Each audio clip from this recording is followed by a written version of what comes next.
Une opportunité, c'est une occasion favorable à ne pas laisser passer. Or, aujourd'hui, dans le monde chrétien, il y a plusieurs moyens de saisir une opportunité. Des gens qui saisissent l'opportunité dans le malheur, des gens qui saisissent une opportunité dans la joie. Et aujourd'hui, cette opportunité que je vais vous amener à comprendre, c'est de chercher la bonne part dans les opportunités, dans les occasions dans les croisements auxquels nous faisons avec le Seigneur Jésus-Christ. La Bible dit que, une femme qui perdait le sang pendant 12 ans, pendant les 12 années, elle a dépensé, elle s'est promenée, elle n'a trouvé aucun soulagement. Mais un jour, elle a entendu parler de Jésus. C'était une opportunité pour cette dame de saisir l'opportunité à ne pas laisser passer. C'était là l'opportunité. Elle savait que si aujourd'hui là, elle a laissé Jésus par sa guérison, n'aura pas lieu. Mais elle a saisi l'opportunité. Elle a touché le vêtement de Jésus. Jésus s'est arrêté. Jésus dit, qui m'a touché? Mes frères, ce n'est pas le toucher qui a arrêté Jésus. C'est la foi de la dame qui a arrêté Jésus. L'onction qui est en toi là, elle est une action. Et quand l'action en toi est actionnée, tu peux toucher le vêtement de Jésus dans ta prière. Quand Dieu oublie, il faut que nous ayons un état d'esprit disposé.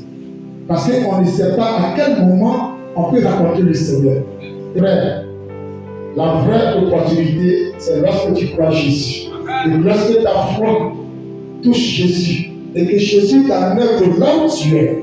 Et il t'amène quelque part. On ne sait pas, on te cherche là-bas, on ne te voit pas, on te trouve dans sa maison. C'est une opportunité glorieuse. Il y a des opportunités auxquelles Dieu peut te donner. Regardez, quand nous prenons le cas d'Esther. Esther, qui était dans son village, Dieu qui ne tombe pas, va orienter une de ses filles pour aller saisir l'opportunité pour son peuple. Frères et sœurs, saisissons l'opportunité qui va faire glorifier le nom du Seigneur. Lorsque Esther a pris cette opportunité, Esther a sauvé un peuple. Bien aimé, même quand vous prenez le livre de 1 roi, verset 1, c'est quand Abigail a saisi la corde de la délivrance pour ne pas qu'il puisse être tué. Mes frères, lorsque nous saisissons une opportunité dans le Seigneur, nous devons rester attachés au Seigneur. C'est parce qu'aujourd'hui, on voit en toi une opportunité. Comme on te nomme responsable dans une église, lorsque tu es responsable, frère, il faut saisir l'opportunité qu'on t'a donnée. On peut mettre quelque chose de tel qu'il faut la saisir. C'est pour cela, frère, j'ai saisi l'opportunité qui m'a été donnée. Ne regardez pas ce qui est vraiment détail. Regardez là où vous partez avec le Seigneur.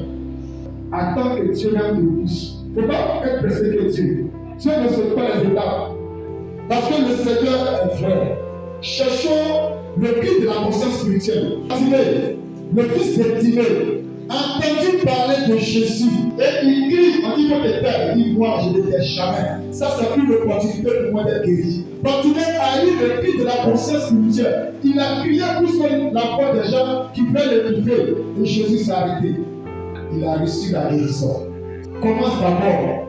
La parole que tu entends, toi tu as saisi quoi dedans? Est-ce que ta foi accompagne cette parole? Est-ce que tu assures ta foi pour que demain tu puisses expérimenter Dieu dans une opportunité? Là où on dit, toi, pour que les tu as marché. Et quand nous marchons avec le Seigneur, nous devons saisir cette ordre de la délivrance. Parce que la délivrance, ce n'est pas lorsque tu es dans le micro, ils vont cacher dessus nous. Mais c'est lorsque tu as saisi l'opportunité de sortir du milieu dans lequel tu vivais avant et de marcher dans le milieu qui continue au chemin, qui mène à la vérité. Et lorsque tu as pris la vérité, tu as trouvé une vie, c'est une opportunité pour toi. Et le monde qui te juge mal, le monde dira que en toi là, tu as mis des coudées en toi et le monde. Ce n'est pas toi des choses qui ne glorifient pas le Seigneur. Donc il est temps que nous choisissons à saisir la bonne part. Si nous choisissons Jésus, frère, ça ne fait pas du mal à quelqu'un, ça te fait du bien toi-même.